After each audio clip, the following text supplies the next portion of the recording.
तुम्ही घाबरू नका, तुम्ही चुकूही नका, पण तुम्ही कोणाच्या दबावाला घाबरू नका।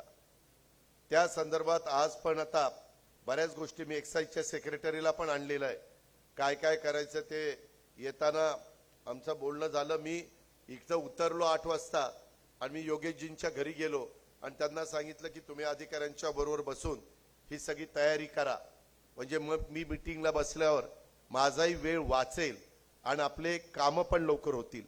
आणि मी एवढी व्यवस्थित यंत्रणा राबवतो, तुमचं तुम्हालाच कळेल की मागच्या तुलनेमध्ये कामाचा स्पीड वाढलेला आहे।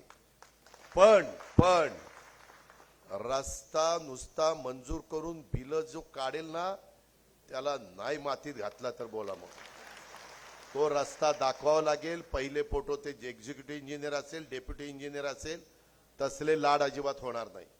जो पैसा आहे तो पैसा सत्कारणी लागला पाहिजे, पैसा हिशोब नीट लागला पाहिजे।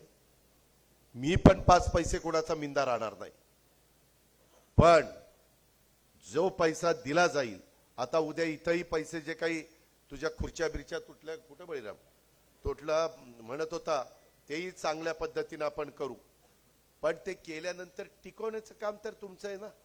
कमी येऊन बघू कुठली कर खुर्ची मी करून देईल ना, पण तुमचं तुम्ही स्वच्छ ठेवलं पाहिजे। नाही तर इथून 5 दिवशी कुठंतरी थुंकायचं, काहीतरी गुटखा खायचा, काहीतरी खायचं, आणि ते तसं नाही ना चालणार। तुम्हालाही चांगल्या सवयी लावून घेतल्या पाहिजे।